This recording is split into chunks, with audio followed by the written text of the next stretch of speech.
रात का समय था। रिमझिम बारिश हो रही थी और हवा में एक अजीब सा सन्नाटा पसरा हुआ था। अभय 32 साल का एक थका हारा नौजवान शहर की भागदौड़ से ऊब कर अपने गांव रतनपुर लौट रहा था। उसे शाम ढलने से पहले हर हाल में गांव पहुंच जाना था। रतनपुर में इन दिनों छलावा की चर्चा हर चौपाल और घर के आंगन तक फैली हुई थी। लोग कहते थे कि रात में रास्तों पर अजीब सी हलचल दिखती है और दूर से किसी अनजानी आवाज की सुनाई देने पर आदमी का कलेजा बैठ जाता है। गांव वाले शाम होते ही दरवाजे बंद कर लेते थे, जैसे अंधेरा किसी मेहमान के बजाय किसी मुसीबत को बुला लाता हो। अभय जिस बस में बैठा था वो इतनी खटारा थी कि चलने से ज्यादा किसी खतरे की आहट देती थी। थोड़ी सी दूरी तय करते ही वो जोर का झटका खाकर ऐसे रुकती मानो अपनी आखिरी सांसें गिन रही हो। क्या बदकिस्मती है, लगता है ये बस तो हमें रात भर ऐसे ही घिसटती रहेगी। अभय ने खिड़की से बाहर झांका तो देखा कि रास्ता आगे बढ़ते बढ़ते और भी घने जंगल में बदलता जा रहा है। रात अब पूरी तरह गहरी हो चुकी थी और बस अभी भी गांव से करीब 10 किलोमीटर दूर थी। 7 साल बाद अभय अपने गांव लौट रहा था, लेकिन वहां क्या क्या बदल चुका है इससे वो बिल्कुल अनजान था। बस के भीतर सन्नाटा पसरा था। कुछ यात्री नींद में थे तो कुछ धीमी आवाज में बातचीत कर रहे थे। तभी अचानक बस झटके से रुक गई। दरवाजा चरमराया और एक बूढ़ा आदमी भीतर आया। उसका चेहरा गहरी झुर्रियों से भरा था, आंखें अजीब सी गहरी और बेचैन करने वाली। गले में रुद्राक्ष की माला थी और हाथ में एक पुराना झोला जिसमें रुद्राक्ष की कई मालाएं थीं। रुद्राक्ष ले लो भक्तों, रुद्राक्ष, रुद्राक्ष ले लो भक्तों, रुद्राक्ष। यात्री उस बूढ़े को ऐसी अनदेखी कर रहे थे जैसे वो कोई साधारण थका हारा मुसाफिर हो। अभय ने भी चेहरा खिड़की की ओर मोड़ लिया, लेकिन वो बूढ़ा सीधे उसके पास आकर रुक गया। उसकी आंखें अभय पर ऐसे टिक गईं मानो वो बिना बोले ही उसकी मनःस्थिति समझ लेना चाहता हो। अभय ने हल्की हैरानी के साथ बूढ़े व्यक्ति की ओर देखा। ले लो बेटा, ये सिर्फ माला नहीं, बचाव है। रात जितनी दिखती है उससे कहीं ज्यादा भटकी हुई है। खाली गले से जंगल मत पार करना। आजकल वहां कुछ ऐसा जागा है जो इंसानी कदम पहचान लेता है। ले लो भक्तों, कीमत नहीं, जरूरत समझकर ले लो, क्योंकि आज की रात हर किसी की सलामत नहीं होती। बूढ़े ने अपने झोले में हाथ डाला और एक रुद्राक्ष निकालकर चुपचाप अभय की हथेली पर रख दिया। रुद्राक्ष से अजीब सी गर्माहट उठ रही थी, मानो वो किसी अनदेखी धड़कन के साथ जीवित हो। रख ले बेटा, आज की रात खाली हाथ चलना ठीक नहीं। जो दिखता है वो सच नहीं होता, और जो सच है वो पहले ही संकेत दे देता है। तुझे कुछ समझ नहीं आएगा अभी, बस इतना जान ले, इस रुद्राक्ष की जरूरत तुझे बहुत जल्दी पड़ने वाली है। बूढ़े की आवाज में ऐसा दबा छुपा रहस्य था कि अभय की धड़कन अनायास तेज हो गई। उसने रुद्राक्ष को सावधानी से जेब में रख लिया। 11 बजते ही बस रतनपुर चौराहे पर रुकी। जगह बिल्कुल उजाड़ थी, न कोई रिक्शा न कोई सवारी। अपने घर तक पहुंचने के लिए अभय को अब 3 किलोमीटर का सुनसान रास्ता तय करना था, जो जंगल के बीच से होकर जाता था। रतनपुर का रास्ता कच्चा था और नम मिट्टी की गंध से भरा पड़ा था, और उसके दोनों ओर पेड़ ऐसे खड़े थे जैसे अंधेरे में किसी अदृश्य पहरेदारी में मुस्तैद हों। हवा ठंडी थी, फिर भी अभय की पीठ पर पसीना रेंग रहा था। जंगल के सन्नाटे में चलते हुए अभय बेमन से खुद से बातें कर रहा था। चल अभय, बस 2-3 किलोमीटर ही तो है। रात भी क्या खराब चुनी है तूने घर आने के लिए। ये रास्ता भी मानो मजे ले रहा हो मुझे पैदल घसीटने का। चल चलते रहे, पहुंच ही जाएगा। जब अचानक उसकी रीढ़ में एक अजीब सी सिहरन दौड़ गई, मानो किसी की नजर उसके पीछे अटकी हो। वो झट से मुड़ा, पर अंधेरे में बस पेड़ों की लंबी कणपटी आकृतियां हवा के झोंकों के साथ हिलती दिखाई दी। आसपास इंसान का कोई निशान तक नहीं था। कौन है वहां? अगर कोई हो तो सामने आकर बात करो, छुपकर पीछा क्यों कर रहे हो? देखो, मैं जानता हूं कि कोई है। कौन कौन है वहां? सामने आओ। कोई जवाब तो नहीं मिला, लेकिन हवा में अचानक एक बर्फ सी ठंडक तैर गई। अभय ने घबराकर जेब टटोली और रुद्राक्ष को छुआ। वही अजीब गर्माहट फिर से उसकी उंगलियों में धड़क उठी। उसने बिना सोचे रुद्राक्ष गले में डाल लिया और कदम तेज कर दिए। तभी पेड़ों के साए के बीच से एक काली आकृति उभरने लगी, मानो इंसान जैसी, पर उसका चेहरा धुएं की तरह धुंधला था। उसकी आंखें लाल अंगारों की तरह चमक रही थीं और वो सीधे अभय की ओर बढ़ रही थी। ये कैसी ठंड है अचानक? और ये आकृति, क्या तुम इंसान हो? कुछ बोलो, मुझसे दूरी बनाकर रखो, मैं चेतावनी दे रहा हूं। अभय ने दौड़ते हुए घर का दरवाजा खटखटाया। अंदर से कोई हलचल नहीं हुई। अभय ने बेचैनी में दरवाजे पर जोर से दस्तक दी, पर सामने वही गहरा सन्नाटा पसरा रहा। पिताजी, जल्दी दरवाजा खोलिए पिताजी, मैं हूं अभय, बाहर ठीक नहीं है, दरवाजा खोलिए। वो पल भर को ठिठक ही गया था कि भीतर से उसके पिताजी की कामती धरी हुई आवाज सुनाई दी। यहां से चला जा, दूर रह। मैं कैसे मानूं कि तू ही मेरा अभय है? इस वक्त कौन दरवाजा खटखटाता है? बता, तू असल में कौन है? पिताजी, मैं सच में आपका बेटा हूं, जल्दी खोलिए, कोई मेरा पीछा कर रहा है। उसने देखा कि घर की सारी खिड़कियां कसकर बंद थीं और अंदर से जरा सी रोशनी भी बाहर नहीं आ रही थी। वो चिंतित होकर और पास झुका ही था कि अचानक फिर वही रहस्यमयी फुसफुसाहट उसके कानों में रेंगती हुई उतर गई। अभय ने हड़बड़ाकर पीछे देखा तो वही काली आकृति थोड़ी दूरी पर खड़ी थी, लेकिन इस बार उसका रूप कहीं अधिक भयावह था। उसके चेहरे के सड़े हुए टुकड़े अंधेरे में लटकते नजर आ रहे थे। आंखों की जगह गहरी खाली गुफाएं थीं और उसके मुंह से काले धुएं की लहरें सरकती हुई बाहर निकल रही थी। ये दृश्य देखते ही अभय की सांस अटक गई। घबराहट में उसने रुद्राक्ष को मुट्ठी में जकड़ लिया और पूरी ताकत से चीख पड़ा, अभय, तुम मेरा है, जितना भी भाग ले मैं तुझे ढूंढ ही लूंगी। तेरी हर सांस, हर कदम मुझे सुनाई देता है। अंधेरे में कोई और नहीं, मैं तेरे पीछे हूँ। आज नहीं बच पाएगा, आज तू मेरे साथ ही चलेगा, हमेशा के लिए। सुन ले, मेरे हाथ में रुद्राक्ष है, तू मुझे छू भी नहीं पाएगी। जितना करीब आएगी उतना जल जाएगी, समझी? रुद्राक्ष तेरी रक्षा नहीं करेगा अभय, तू मेरा है। चाहे जितना चिल्ला ले, आज तू मुझसे नहीं बचेगा। उस प्रेत की विकृत हंसी ऐसी गूंजी कि पूरे जंगल का सन्नाटा कांप उठा। अभय का पूरा शरीर भय से थरथरा रहा था। उसने कांपते हाथों से दरवाजे पर दोबारा जोर से दस्तक दी। माँ, मैं हूं अभय, दरवाजा खोलो, मेरी आवाज पहचानो। नहीं, तू मेरा अभय नहीं है। छलावा भी इंसान की आवाज बना लेता है। मैं दरवाजा नहीं खोलूंगी, दूर रह। मेरे बेटे की आवाज ऐसी नहीं होती। माँ, डरो मत, मैं ही हूं, तुम्हारा बेटा। कृपया दरवाजा खोल दो, बाहर बहुत अंधेरा है। अभय की हिम्मत अब टूटने लगी थी। उसे लगने लगा कि अगर वो दरवाजे के बाहर ही फंसा रहा तो वो भयावह परछाई उसे जीवित नहीं छोड़ेगी।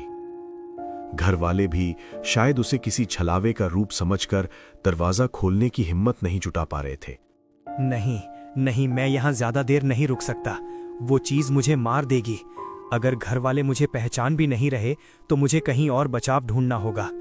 तभी उसके मन में अचानक दादाजी की पुरानी बताई हुई एक बात चमक उठी। गांव के बीचों बीच एक प्राचीन शिव मंदिर है जहां एक पुराना शिवलिंग स्थापित है और कहा जाता है कि किसी भी दुष्ट प्रेत के लिए उस स्थान के पास तक जाना वर्जित है। दादाजी कहते थे, शिव मंदिर, हाँ, वही एक जगह है जो किसी भी प्रेत को पास नहीं आने देती। बस मुझे किसी तरह वहां पहुंच जाना होगा, वरना आज मैं बचने वाला नहीं हूं। अभय ने हिम्मत जुटाई और तेजी से भागना शुरू किया। परछाई भी उसके पीछे उसी रफ्तार से चल पड़ी। जंगल के रास्ते में पेड़ों की टहनियां उसके चेहरे को खरोंच रही थीं। अभय अब तक इसलिए बचा हुआ था क्योंकि रुद्राक्ष उसके गले में था। हवा में प्रेत की हंसी गूंज रही थी, जैसे अंधेरा खुद उसे डराने पर उतारू हो। अभय की सांसें तेज हो रही थीं। उसे लग रहा था जैसे कोई उसे पीछे की तरफ खींच रहा हो। किसी तरह खुद को संभालते हुए वो मंदिर के दरवाजे तक पहुंचा और वहीं गिरकर बेहोश हो गया। थोड़ी देर बाद जब उसे होश आया तो उसने देखा कि उसके पास मंदिर के पुजारी बैठे थे। डर मत बेटा, धीरे धीरे बोल, तू अभी सुरक्षित है। पुजारी जी, वो मैं ठीक से बता भी नहीं पा रहा। कुछ था, कोई परछाई, आधा दिखता था आधा गायब होता था। बस आंखें भयानक, जैसे मुझे खींच रही हो। मैं भाग रहा था पर लग रहा था कि वो मेरे बिल्कुल पीछे हैं। मैं कुछ समझ नहीं पा रहा, क्या वो सच में प्रेत था? जो भी तेरे पीछे था यहां तक नहीं आ सकता। ले, मैं तेरे शरीर पर भस्म लगा रहा हूं। ये तुझे हर दुष्ट शक्ति से बचाएगी। अब तुझे कोई भी प्रेत छू भी नहीं पाएगा। अपने मन को शांत कर और मेरे साथ भगवान का नाम ले। अभय पुजारी बाबा के साथ धीरे धीरे मंदिर से बाहर निकला। पुजारी उसे सहारा देते हुए उसके घर के दरवाजे तक ले आया। वहां पहुंचकर उन्होंने दरवाजा खटखटाया, लेकिन अंदर से किसी की भी आवाज नहीं आई, जैसे घर पूरा डर के साए में जम गया हो। दरवाजा खोलो, अभय को सहारा चाहिए। डर मत, तुम्हारा बेटा सुरक्षित है। दरवाजा खोलो, अभय को संभाल लेना, बहुत घबराया हुआ है। काल उसका क्या करे जो भक्त हो महाकाल का। पुजारी की पुकार सुनते ही घर के भीतर हलचल हुई और धीरे से दरवाजा खुला। बाहर अधेड़ उम्र के बुजुर्ग दंपत्ति आए, अभय के माता पिता, जिनके चेहरों पर घबराहट अब भी साफ झलक रही थी। अभय, तू अकेला बाहर कैसे खड़ा है? जल्दी अंदर आ जा। आओ बेटा, बाहर मत ठहर, रात ठीक नहीं है। तू भीतर आ जा, मेरा दिल घबरा रहा है। दरवाजा खुलते ही अभय की मां ने घबराहट में उसका हाथ पकड़ लिया और झटके से उसे भीतर खींचकर दरवाजा तुरंत बंद कर दिया। माँ, आपने इतना घबराकर दरवाजा क्यों बंद किया? बाहर सच में पुजारी बाबा खड़े थे। उन्होंने ही मुझे यहाँ तक छोड़ा है। वो भी उस छलावे से डर रहे होंगे ना? और माँ, उन्होंने ही छलावे से मेरी जान बचाई है, मेरी मदद की है। अभय, क्या कह रहा है तू? बाहर पुजारी बाबा? ये कैसे हो सकता है? उनकी तो 3 साल पहले रहस्यमयी मौत हुई थी। मैं झूठ क्यों बोलूंगा माँ? वो मेरे बिल्कुल पास खड़े थे। उन्होंने ही कहा कि जल्दी अंदर जाना।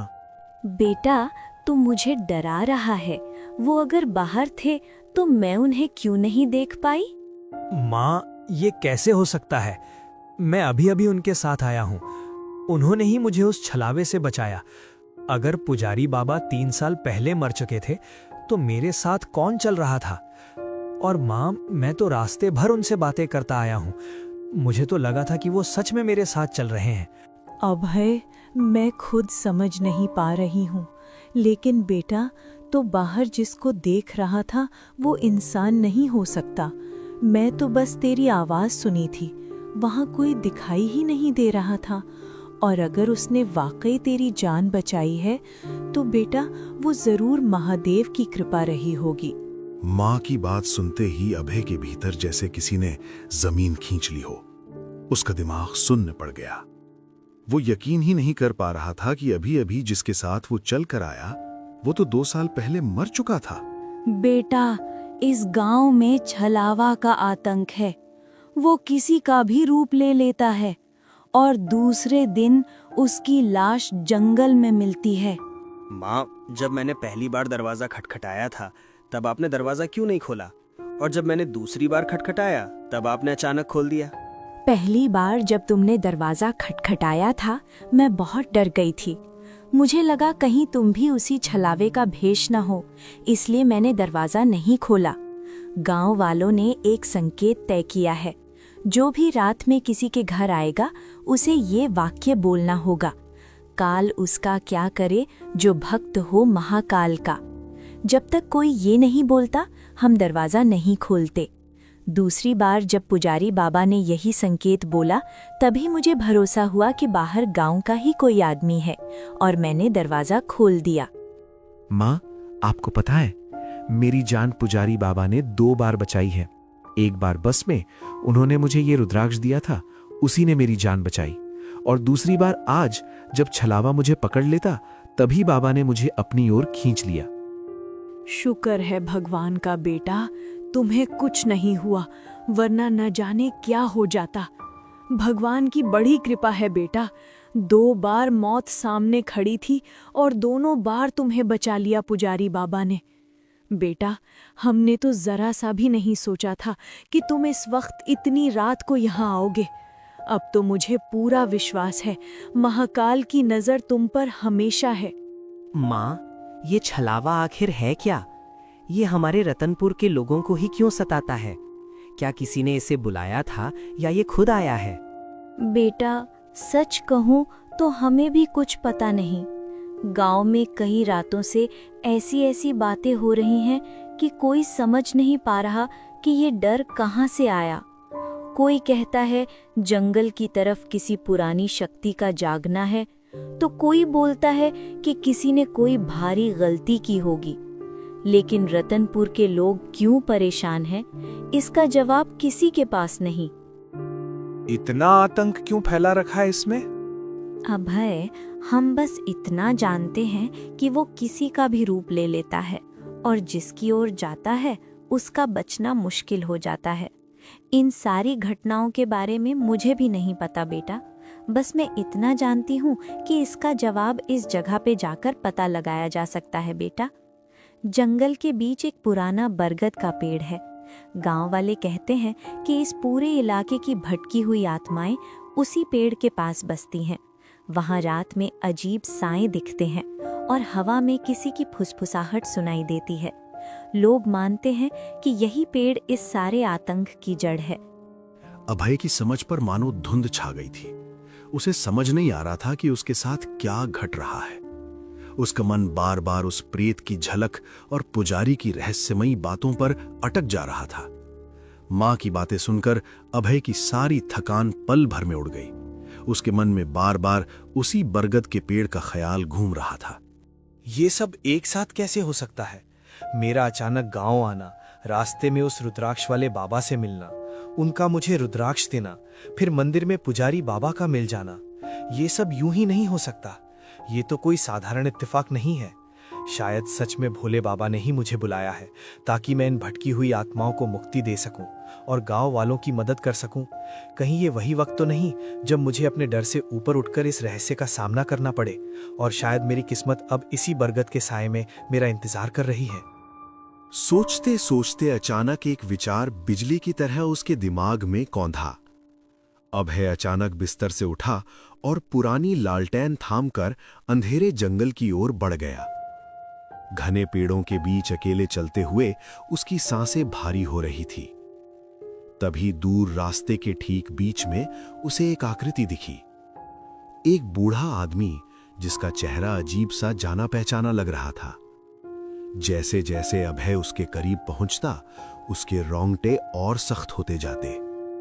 कुछ ही कदम बाद वो साया धुंध की तरह ओझल हो गया और अगले ही पल अचानक अभय के ठीक सामने प्रकट हो खड़ा हुआ।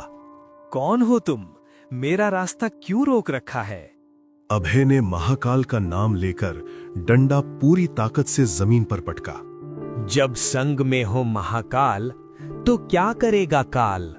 उसी क्षण वो साया अपना असली रूप लेने लगा और अभय सुन रह गया। सामने खड़ा कोई अनजान प्रेत नहीं बल्कि वही मंदिर का पुजारी था। 2 बार तुम बच गए अभय, पर बार बार भाग्य साथ नहीं देता।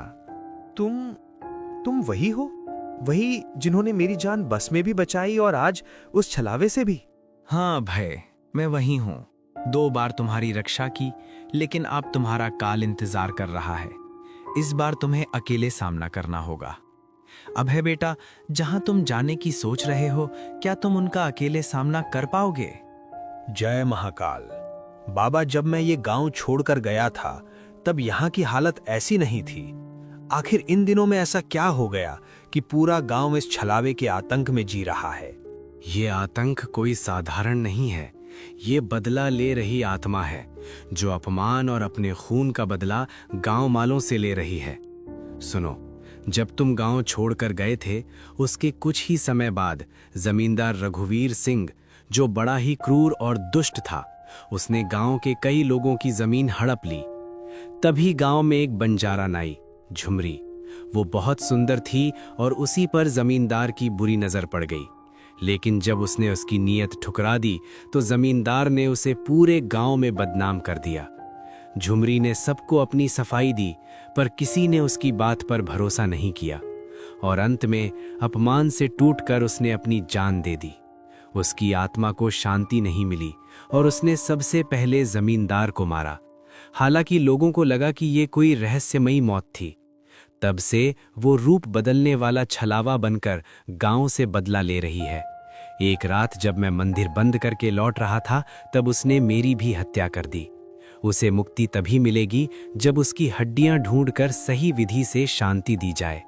ये सब सुनकर मन कांप गया है, लेकिन अगर झुमरी की आत्मा को मुक्ति देने से गांव बच सकता है तो मैं ये काम अवश्य करूंगा। पर उसकी हड्डियां कहाँ मिलेंगी, ये कैसे पता चलेगा? और मुझे इतना ही पता है कि उसके अवशेष पुराने बरगद के पेड़ के पास दफन किए गए होंगे। अगर बरगद के पेड़ के पास उसके अवशेष होने की संभावना है तो मुझे वहीं जाना होगा। मैं उसकी हड्डियां ढूंढकर उसकी आत्मा को शांति दूंगा। यही मेरा फर्ज भी है और गांव को बचाने का एकमात्र रास्ता भी। कई आत्माएं मरने के बाद भी चैन से नहीं जाती। वे नहीं चाहती कि कोई उनके क्षेत्र में कदम रखे। लेकिन आज की रात अभय ने वही भूल कर दी जिसकी सजा शब्दों में नहीं, सीधी मौत होती है। रात के करीब 2 बज रहे थे। पूरा गांव गहरी नींद में डूबा था और अभय अकेला एक पुरानी लालटेन वो डंडा उठाए उस बरगद के पेड़ की ओर बढ़ रहा था जहां आज तक कोई नहीं गया।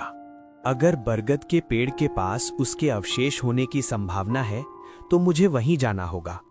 मैं उसकी हड्डियां ढूंढकर उसकी आत्मा को शांति दूंगा।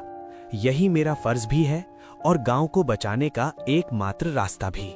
कुछ देर की खामोश यात्राओं के बाद वो आखिर उस अपशकुनी बरगद के नीचे पहुंच गया।